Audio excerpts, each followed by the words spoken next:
Good day, I'm Engineer Roland Kenneth Corpus. Napansin ko yung ating handouts ay kulang sa sample problem, ano? So, yung isang sample problem lang tayo, then activity na lahat, ano?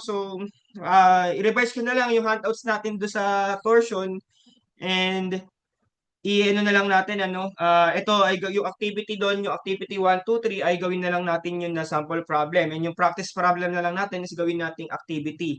Okay? And then magdagdag na lang ako ng mga additional na send ko na lang yung mga additional na sample problem natin. Okay? Mga practice problem. So pasensya na. Idagdagan ko na lang. Okay, so let's answer this activity 1.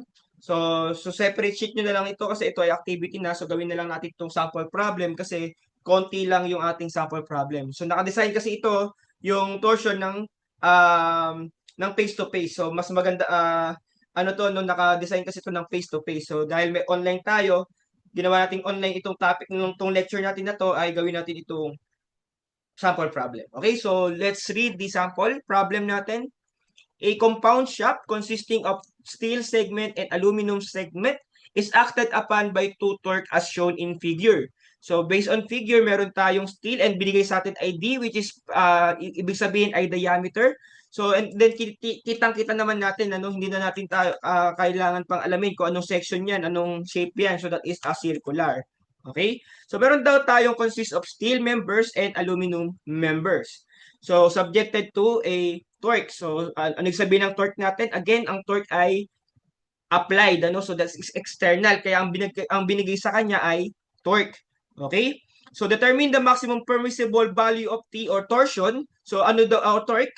So what's the value of torque in pounds put subjected to the following condition. So meron daw tayong limited stress, shear stress for steel na 12,000 PSI or 12 KSI and allowable shear stress for aluminum na 8,000 PSI or 8 KSI. And an angle of rotation of the pre-end is limited to 6 degree for steel. Use G is equals to 12 times 10 raised to 6 PSI for aluminum, for steel, and for aluminum is G is equals to 4 times 10 raised to 6 PSI. Okay, so yun. Meron daw tayong, meron na tayong given na condition. So, first step natin is to create torsion diagram. Okay, so create muna tayo ng vertical, ano natin dito?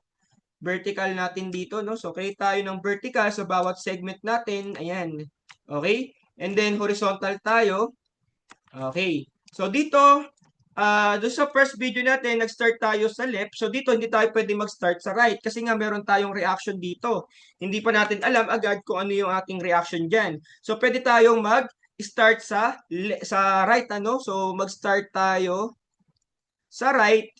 Ang end natin ay sa left. So right to left tayo. Sasabi natin kapag right to left, ano yung ating positive direction? So ang ating positive direction dito ay counterclockwise. So kapag nag-start tayo sa left, ang ating positive ay clockwise. So kapag nag-start tayo sa right, ang positive natin ay clockwise direction, ay counterclockwise direction kapag sa right.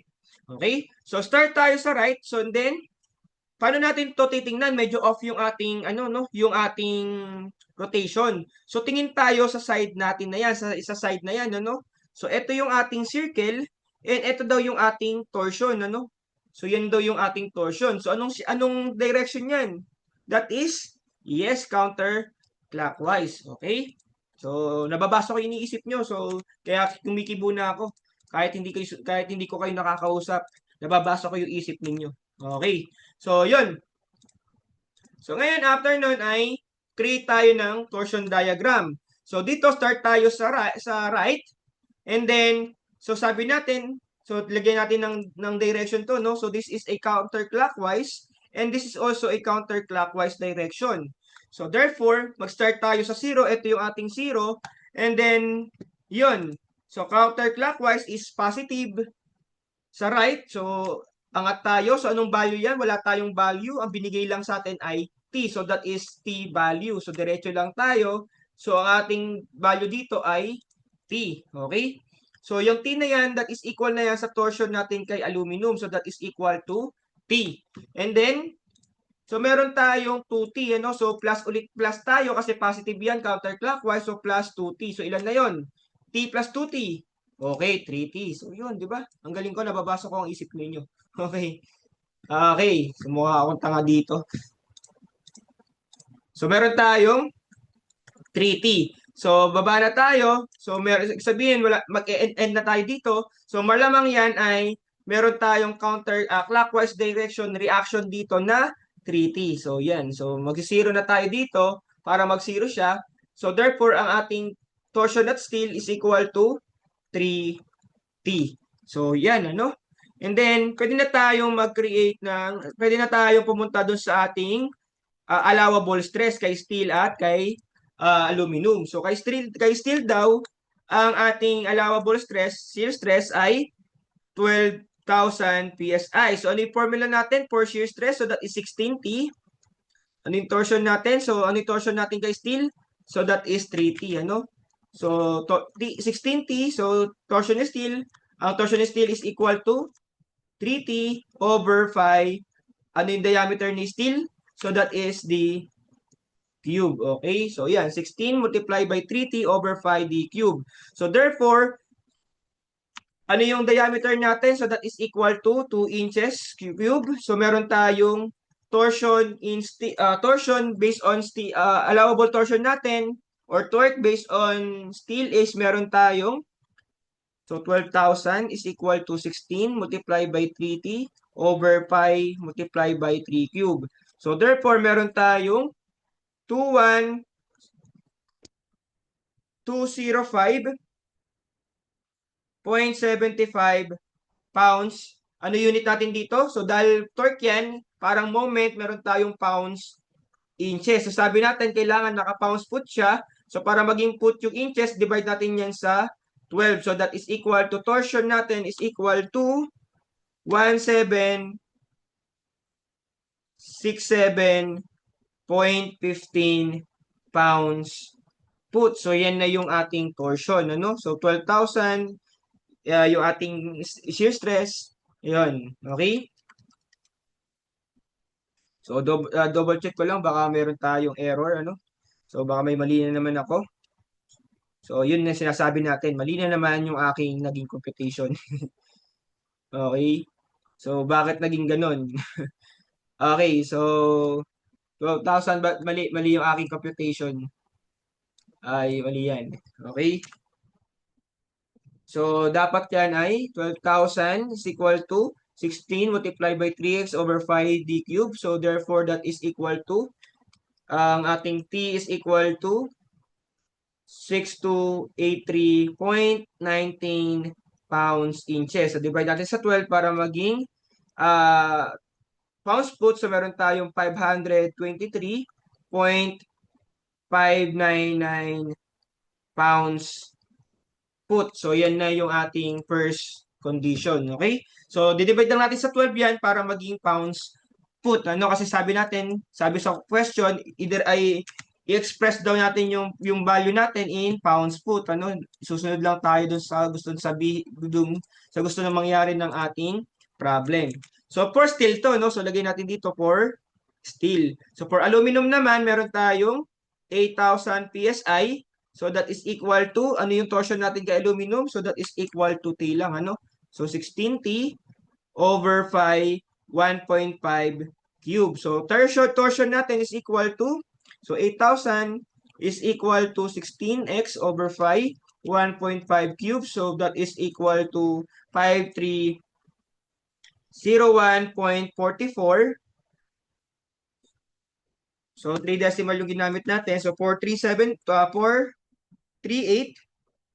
pounds inches. So divide natin yan sa 12 para maging pounds foot, ano? So divide natin sa 12. So meron tayong 441.786 pounds foot. Okay? So yun, meron na tayong based on aluminum na tayo, no? So lagyan natin dito. So then erase na natin to. So meron tayong based on aluminum. Okay? So hindi pa tayo natatapos diyan. Kasi meron pa tayong allowable angle of twist. So, ang allowable of angle to twist natin, so theta natin is equal to 6 degrees. Sabi natin, hindi natin pwedeng gamitin yung degree na yan kasi dapat yan ay naka-radian. So, multiply natin yan sa pi over 180 degrees. So, that is equal to, so 6 pi over 180. So, that is equal to 0.10 424 decimal 7 rad. Okay? So, yan na yung gagamitin natin. So, therefore, ang ating formula ng ating angle of twist ay true love gives joy. Ano? Ayan.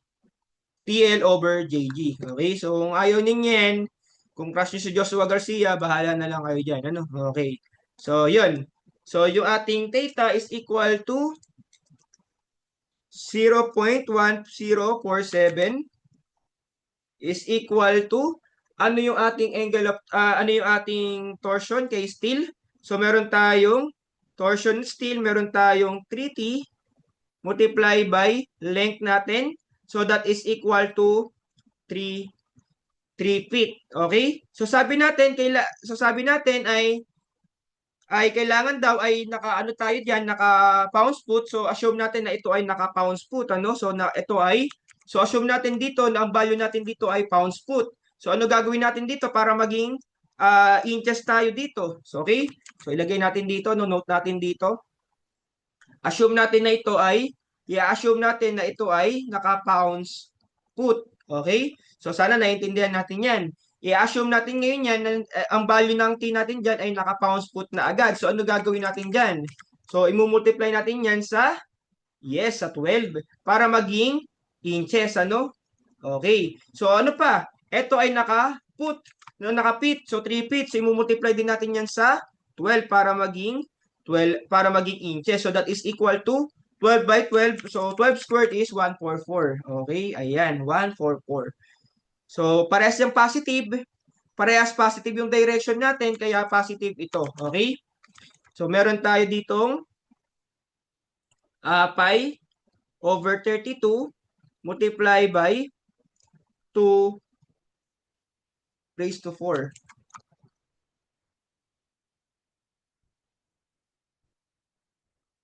Okay? So, 2 raised to 4.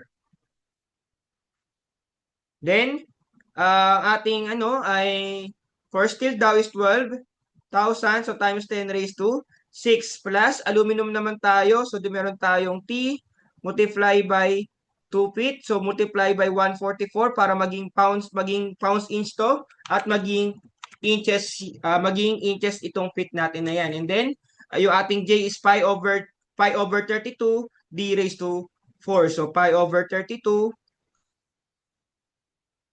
D raised to 4, ano? Okay, so that is, ano na tayo dito? 1.5. 1.5 raised to 4 multiply by 4 times 10 raised to 6. Okay, so yun. So, ito alam na natin yan. Okay, so pwede natin burahin to and iangat natin to ng konti. Okay, iangat natin to ng konti. And then, ayun. Therefore, compute natin yung torsion natin dito. The allowed torsion natin dito ngayon is 0.1047 is equal to 3x multiplied by 3 multiplied by 144 pi over 32, 2 raised to 4, 12 times 10 raised to 6, plus x multiplied by 2 multiplied by 144 multiplied by pi over 32, 1.5 raised to 4, multiply by 4 times 10 raised to 6. So therefore, ang ating x is equal to, or t is equals to 490.1211 or 120 pounds foot. So ayan na. Kompleto na yung ating condition based on allowable stress and based on angle of twist. So ang ating t, so bakit naging pounds foot to? In-assume na natin na ang makukuha natin dito na ay pounds foot.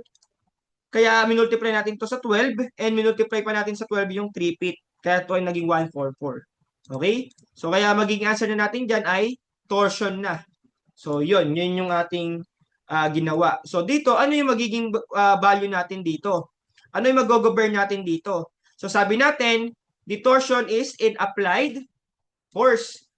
So if this is an applied force, ano mangyayari sa atin ngayon dito? Kung ito ay applied force, ano dapat ang mag-govern sa atin? Yung pinakamalaki o yung pinakamaliit? Okay, tama kayo. Kung yung mga nag-isip ng pinakamaliit ay tama.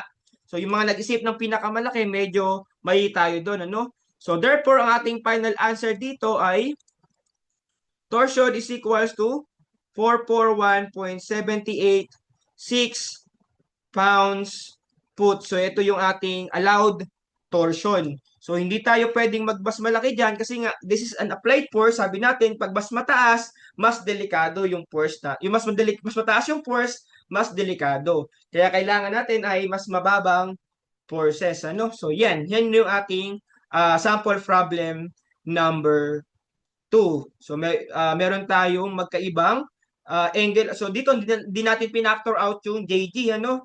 So makita natin hindi natin pinactor out 'yon. So sa unang problem natin pinactor out natin yung JG. So dito hindi na natin pinactor out kasi magkaiba na yung ating material at magkaiba din sila ng diameter. Okay? So 'yun yung ating sample problem number 2. And then meron pa tayong mga additional sample problem. So stay tuned lang, ano? Okay, so thank you.